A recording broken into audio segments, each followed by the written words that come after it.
भारतामध्ये HMPVचा पहिला रुग्ण आढळून आलेला आहे। 8 महिन्यांची मुलगी संक्रमित झाल्याची माहिती कळते। बंगळुरूमधील मुलीला HMPVची लागण झाल्याची माहिती आहे। चीनमध्ये HMPV व्हायरसमुळे हाहाकार माजलेला आहे आणि रुग्णालयामध्ये प्रचंड गर्दी त्याच्यामुळे आता होतीये।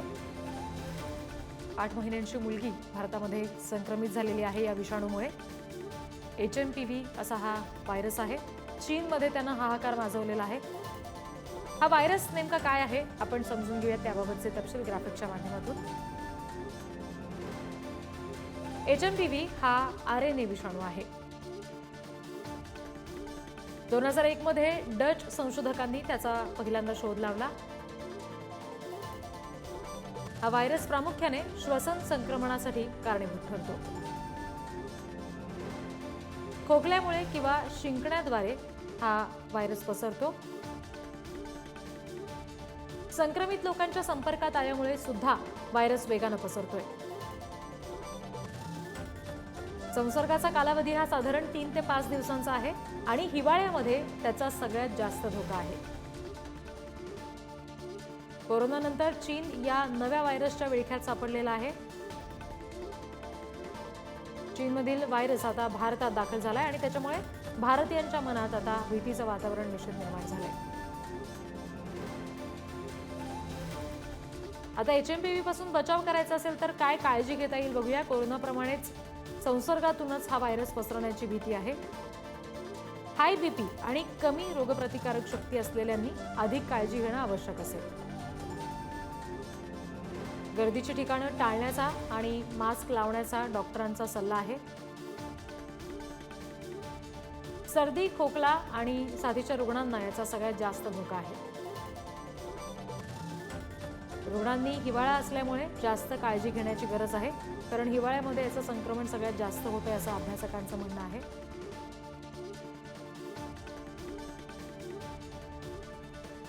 शिंकताना, खोकताना तुम्ही रुमालाचा वापर करणं आवश्यक असेल। हात वारंवार धुवा, पुरेशा प्रमाणात पाणी प्या। ताप, खोकला असेल तर सार्वजनिक ठिकाणांपासून स्वतःहून दूर राहा। संसर्ग कमी करण्यासाठी हवा खेळती ठेवा। स्वतःच्या मनाने औषधं घेऊ नका, डॉक्टरांचा सल्ला घ्या। आजारी लोकांशी संपर्क टाळा।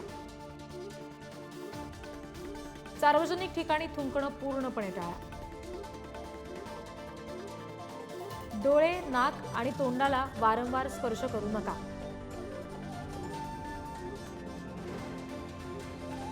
या HMPV व्हायरसची लक्षणं काय आहेत बघूयात। साधारणपणे सर्दीसारखीच लक्षणं आहेत। खोकला किंवा श्वास घेताना घरघर तुम्हाला जाणवू शकते। वाहणारं नाक किंवा घसा दुखणं ही सुद्धा लक्षणं आहेत। लहान मुलं आणि ज्येष्ठांना हा गंभीर आजार होण्याचा धोका जास्त आहे।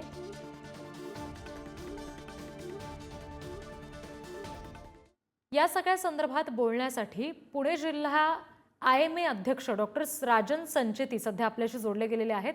राजन सर, स्वागत आहे तुमचं पुढारी न्यूजवर। सध्याच्या क्षणाला सगळ्या भारतीयांच्या मनात भीती निर्माण करणारा हा HMPV व्हायरसचा सगळा प्रकार आहे आणि या सगळ्या संदर्भात एक डॉक्टर म्हणून याबाबत तुम्ही सामान्यांना नेमका काय सल्ला द्याल याबाबत?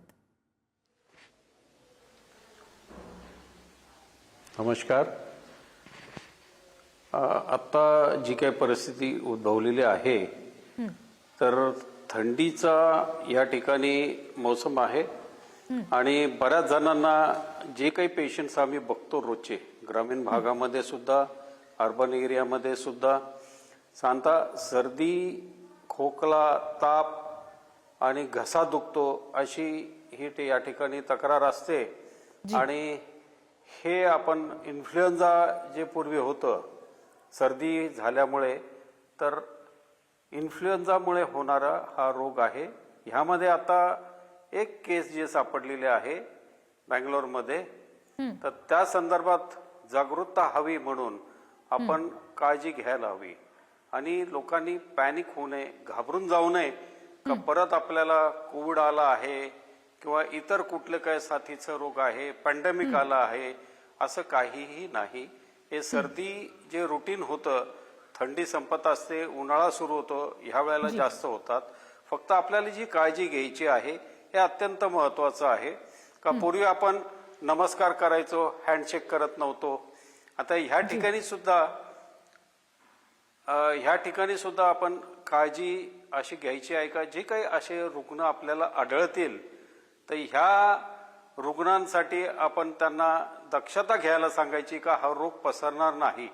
पूर्वी आपण काय करायचो, कोविडमध्ये सुद्धा ज्या ठिकाणी खोकला आला तर खोकला येताना थोडंसं परत अवेअरनेस आपल्याला क्रिएट करायचं आहे, माहिती या ठिकाणी रुग्णांना द्यायची आहे का तू खोकतोय तर ह्या पद्धतीने खोकायचं आहे. तर हे अत्यंत महत्वाचं आहे कारण हा रोग जो स्प्रेड होतो, ड्रॉपलेट इन्फेक्शन म्हणतो, थुंकीतून एखादा जसं पूर्वीसारखा ट्युबरक्युलोसिस होतं किंवा क्षयरोग होतं त्या पद्धतीचं आपण काळजी घेतली. सर्दी आहे, शिंक आली, बऱ्याच वेळेला स्निझिंग होतं, तर त्या ठिकाणी काळजी घ्यायची का आपण रुमाल, हातरुमालाचा वापर करायचा, रोजच्या रोज एक स्वच्छ असा रुमाल त्या ठिकाणी ठेवला तर त्याची काळजी घेतली जाईल का हा स्प्रेड होणार नाही. दुसरं अत्यंत महत्वाची गोष्ट आहे, पूर्वी आपण मास्क वापरत होतो कोविडमध्ये. आता बऱ्याच ठिकाणी काही ठिकाणी दिसतंय का जे दक्ष आहेत ते मास्क वापरतात. आपण म्हणतो एखाद्या क्राऊडेड प्लेसमध्ये ज्या ठिकाणी गर्दी होते, थिएटर असेल किंवा इतर आपण ट्रेनमध्ये चाललेलो आहे, लोकलमध्ये जात आहोत, तर काळजी ही घ्यायची का आपण मास्क वापरायचा. मास्क घेतला तर डेफिनेटली हा स्प्रेड होणार नाही रोगाचा आणि स्वतःलाही बचाव होईल. का आपण आजूबाजूला बरंच बघतो, अजूनही मी काही ठिकाणी आम्ही जे काही असतील आजूबाजूला थुंकतात आणि या सगळ्या साथीचे जे काही स्प्रेड होतात लोक, का थुंकीसाठी आपण एवढी कडक दक्षता घ्यायला हवी का त्यांना वॉर्न करायला पाहिजे, बजवायला पाहिजे का हे तू स्टॉप कर. आणि बरेचसे ज्या ठिकाणी डिसीज जे स्प्रेड होतात, रोग जे स्प्रेड होतात ते थुंकीतून स्प्रेड होतात, ही लक्षता घ्यायची आहे का आपण स्वतः मास्क वापरायचा आहे. त्या ठिकाणी जसं पूर्वी सोशल डिस्टन्सिंग होतं तसं थोडंसं सोशल डिस्टन्सिंग ठेवलं आणि या ठिकाणी काळजी ही घ्यायची आहे का जो रुग्ण आहे रुग्णांनी सुद्धा त्या ठिकाणी काळजी आपली घ्यायची का आपण हे स्प्रेड करणार नाही, लोकांमध्ये तो पसरणार नाही. जसं आपण पूर्वी एअरपोर्ट वरती काय करायचो, त्या ठिकाणी त्या जे कोणी ट्रॅव्हलर्स असतील त्यांना आपण क्वारंटाईन करत होतो. आता अजून तरी ती काय पॅनिकी सिच्युएशन नाही का आपण त्या ठिकाणी करायला, आपण दक्षता घ्यायला हवी. असं कोणी असेल रुग्ण तर डॉक्टरचा सल्ला अवश्य त्यांनी घ्यायचा आहे.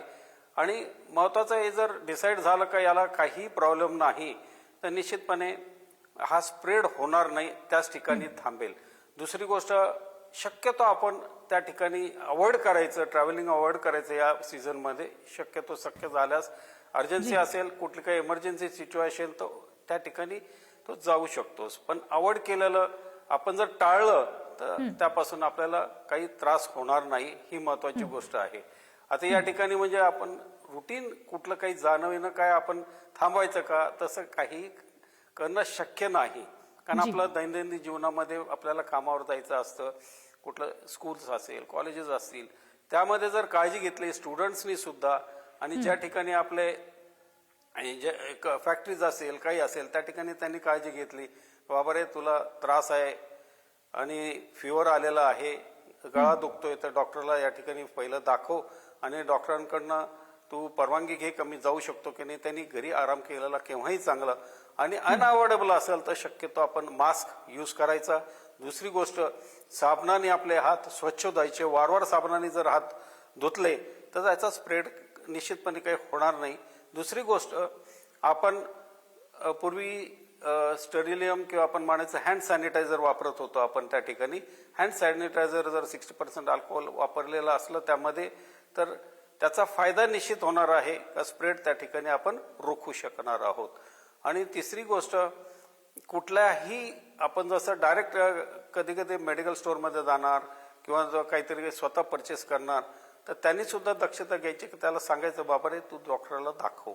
आणि कुठलाही काही प्रॉब्लेम असेल तर फर्स्ट थिंग जो कोणी आपला फॅमिली फिजिशियन असेल, डॉक्टर असेल, त्याला दाखवून काय त्याचा त्या पद्धतीने त्याचा इलाज केला जाईल आणि पेशंट जो असेल तो चांगला होणार आहे 2-3 दिवसात.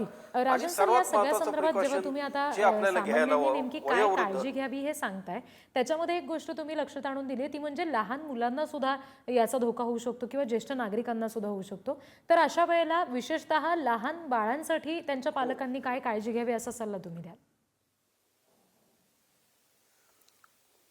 नाही, शक्यतो आता त्याला गरम कपडे हवे आहेत. आणि दुसरं प्रिकॉशन्स मध्ये सपोज आईला जर झालेलं असेल तर तिने ते बाळाची काळजी व्यवस्थित घ्यायची आहे. शक्यतो मास्क वापरायचा, इतर ठिकाणी ते स्प्रेड होणार नाही, बाळाला त्याची दक्षता होणार नाही. आणि स्तनपान करणारं बाळ असेल तर शक्यतो त्याला इम्युनिटी चांगली असते, त्याला कुठलाही काही प्रॉब्लेम होत नाही बाळाला. आणि असं काही वाटलं तर बाळाला इमिजिएट दाखवायचं. सपोज बऱ्याच वेळेला त्या ठिकाणी त्याला श्वास लागायला लागला, जसं मोठ्या माणसामध्ये श्वास लागतं बाळाला लागला श्वास, ते इमिजिएट जे कोणी लहान बाळाचे बालरोगतज्ञ असतील, पिडियाट्रिशियन असतील, त्यांना ताबडतोब दाखवायचं आहे. म्हणजे काळजी घेतली जाईल त्या बाळाची, निमोनिया होणार नाही. आपण म्हणतो human Meta Numa vaccine, HMPV vaccine जे आहेत ते त्या ठिकाणी एक एक गोष्टी तयार होतील. आणि ह्यामध्ये जी काही बाळं असतील त्यांना वॅक्सिन जे काही डोसेस असतील त्याला त्या पद्धतीने दिले गेले, त्याच्यापासून त्याला बचाव होणार आहे बाळाला. दुसरं, वयोवृद्ध जे आहेत, इन्फ्लुएन्झा वॅक्सिन्स आहेत त्यांना दिली गेली.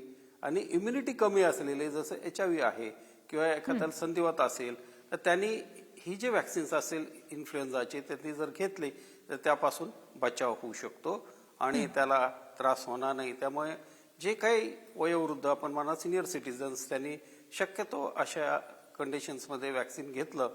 साधारणतः बऱ्याच वेळेला उन्हाळ्यामध्ये साधारणतः एप्रिलच्या दरम्यान असे काही त्रास उद्भवतात. आणि थंडी, आता जे काय आहे आपलं विंटर सीझन चालू आहे, ह्या ऋतूमध्ये जर व्यवस्थित वॅक्सिन्स घेतले, बचाव केला तर हा रोग निश्चित टाळू शकतो आपण. आणि एवढा असं काही घाबरण्याची गोष्ट नाही, पण काळजी घेणं अत्यंत महत्वाचं आहे. प्रिकॉशन्स घेतले या ठिकाणी तर डेफिनेटली आपण यापासून बचाव करू शकतो. राजन सर, या सगळ्याबाबत चीनमध्ये म्हणजे जिथून मुळात या व्हायरसची सुरुवात झालेली आहे पसरण्याची, तिथे सध्या नेमकी काय परिस्थिती आहे? आणि वॅक्सिनचा तुम्ही उल्लेख केला तर त्याबाबत नेमकं आता कशा पद्धतीनं संशोधन पुढे येत आहे? आता काय आपल्याकडे इंडियन इन्स्टिट्यूट ऑफ व्हायरॉलॉजी जे आहेत आपल्याकडचे मध्येच मला वाटतं मागच्या एक 15 दिवसापूर्वी आमच्याकडे वन हेल्थ असा प्रोग्राम झालेला होता. आणि त्या वन हेल्थ मध्ये आम्ही वॅक्सिनेशन बाबत जे काय पुढच्या योजना आहेत ते इंडियन इन्स्टिट्यूट ऑफ व्हायरॉलॉजी मध्ये शास्त्रज्ञ होते, त्यांनी आम्हाला सांगितलं की आम्ही तयार आहोत.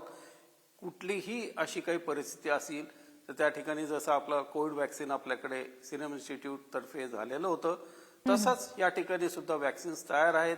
आणि आम्ही त्यांना प्रश्न त्यासाठीच विचारला जो आपली कशी तयारी आहे. जय्यत तयारी आहे. आणि कुठलाही असा काही प्रश्न उद्भवला तर त्या ठिकाणी त्याची आपल्या भारत सरकारतर्फे आरोग्य खात्यातर्फे आणि आपल्याकडे महाराष्ट्रात जे काही आरोग्य खातं आहेत, हेल्थ मिनिस्ट्री अत्यंत जागरूक आहेत. आणि वरच्या वर या ठिकाणी त्याचं जे अपडेट होत असतं का बा आपल्याला काय काळजी घ्यायला पाहिजे. आणि आमच्याकडे इंडियन मेडिकल असोसिएशन तर्फे आम्ही वन हेल्थचा जो प्रोग्राम घेतलेला असतो, इव्हन आपण ऐकलं असेल का बर्ड फ्लूचा सुद्धा त्या ठिकाणी बराचसा उल्लेख झालेला होता का इथून पुढे असं काही H5N1 असं काही परिस्थिती उद्भवली तर आपली तयारी काय आहे. तर त्यामध्ये अतिशय चांगल्या रीतीनं जे आपले अधिकारी आलेले होते त्यांनी आम्हाला चांगल्यापैकी डॉक्टर्सना अपडेट केलं की आमच्याकडे ही सगळी तयारी आहे आणि कुठलीही गोष्ट जे आहेत घाबरायचं आता काही कारण नाही. भारत सरकार आपण we should be proud of जे काही चाललेलं आहे का अतिशय चांगल्या रीतीने नागरिकांची या ठिकाणी काळजी घेतली जाणार आहे. इव्हन बर्ड फ्लू सारखं असेल तर त्याला कसं टॅकल करायचं आणि पुढे मागे आपल्याकडे बऱ्याचशा योजना आखलेल्या आहेत. त्या पद्धतीने आपल्याकडे आपण बघतात का सांता रुरल एरियामध्ये मी प्रॅक्टिस करतो, सांता ग्रामीण रुग्णालय वगैरे अतिशय चांगले अशी व्यवस्था झालेले, टेस्टिंग फॅसिलिटीज झालेल्या आहेत. इव्हन क्षयरोग ट्युबरक्युलोसिस साठी सुद्धा अतिशय चांगल्या प्रकारे जनरेशन नेक्स्ट म्हणून जे आलेलं आहे त्याच्या सुद्धा टेस्टिंग होतं. म्हणजेच ग्रामीण भागामध्ये सुद्धा अतिशय जय्यत तयारी आहे. नागरिक सुद्धा सजग आहेत. असं काही झालं तर आपण काय काळजी घ्यायची आहे. आणि आरोग्य खात्यातर्फे आमचं Indian Medical Association Pune branch यातर्फे सर्व पर्यायाने आम्ही सज्ज आहोत का कुठे काही असं असलं तर आमचे डॉक्टर्स त्यामध्ये मदत करणार आहेत. आणि जसं कोविडमध्ये उल्लेख करावा तर अतिशय चांगल्या रीतीने आपले जे काही डॉक्टर्स होते जगामध्ये वर्ल्डमध्ये सुद्धा नाव झालंय का भारतामध्ये one of the best treatment होते आहे. आणि कोविडमध्ये अतिशय धैर्याने आपले डॉक्टर्स त्या ठिकाणी जसं आपण म्हणतो, जसं लष्कर आहे किंवा पोलीस खातं आहे, अतिशय चांगल्या पद्धतीने खांद्याला खांदा देऊन आम्ही काम केलं. उत्कृष्ट असे कार्य झालं. अनफॉर्च्युनेटली काही आमचे जे काही बरेचसे डॉक्टर्स जे आहेत ते धारातीर्थ पडले आणि आम्हाला सुद्धा त्या ठिकाणी एक वाईट वाटतं. कारण आमच्याकडे आम्ही काही इंडियन मेडिकल असोसिएशन पुणे ब्रांचमध्येही त्यांच्या फॅमिलीला बोलवून त्यांचा सत्कार वगैरे केला. तर डॉक्टर्स लोक सुद्धा सज्ज आहेत आणि कुठल्याही परिस्थितीला आम्ही त्या ठिकाणी तोंड देण्यास समर्थ आहोत. अगदी राजन सर, आता जसं तुम्ही उल्लेख केलात की टेस्टिंग होणं फार आवश्यक असेल. कोविड सारखा व्हायरस आपल्याकडे आला त्यावेळेला सुद्धा चाचणी होणं सुरुवातीच्या काळात फार महत्त्वाचं ठरलं. या दृष्टीनं सरकारकडून तुम्ही जसं म्हणालात की तुम्ही ग्रामीण भागात सुद्धा काम करताय, तर या अगदी छोट्या म्हणजे ग्रामीण स्थानिक पातळीपर्यंत कशा पद्धतीची तयारी असू शकते किंवा कशा पद्धतीची तयारी आरोग्य विभागानं करावी असं डॉक्टर म्हणून आपल्याला वाटतं, स्पेशली हा व्हायरस जर पुढे येत असेल तर चाचणीच्या बाबतीत? तर चाचणी जी आहे त्या ठिकाणी व्हायरोलॉजी सेंटर आहेत. आता अभिमानाची गोष्ट का पुण्यामध्ये सज्ज आहे ते, आणि असे काही ठिकाणी सॅम्पल जे असतील त्या ठिकाणी पाठवले जाईल. आता एक केस बँगलोरला या ठिकाणी सापडली, त्याचंही टेस्टिंग होतंय. आणि असं काही असलं तर ग्रामीण भागामधलं जे काही सॅम्पल्स आहेत ते त्या ठिकाणी जाईल.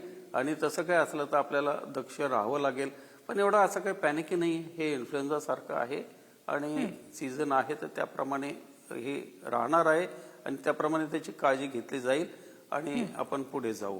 आणि महत्वाची गोष्ट का आपली इम्युनिटी सुद्धा वाढवणं अत्यंत गरजेचं आहे.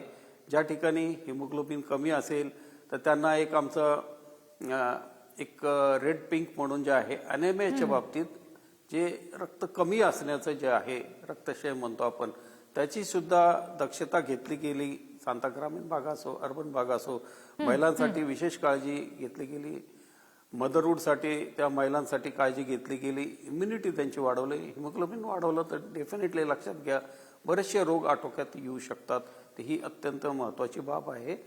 आणि लाखो करोडो ह्यामध्ये जे आहेत, आपण तर व्यवस्थित काळजी घेतली, इम्युनिटी छानपैकी असली तर मला नाही वाटत कोणाला असा काही त्रास होईल किंवा प्रॉब्लेम येईल किंवा डिसीज येईल, रोग येईल कुठला. अगदी अगदी राजन सर, धन्यवाद. ही सविस्तर चर्चा आमच्याशी केलीत, इतके मोलाचे सल्ले आम्हाला दिलेत आणि तुमचा वेळ आम्हाला दिलात यासाठी.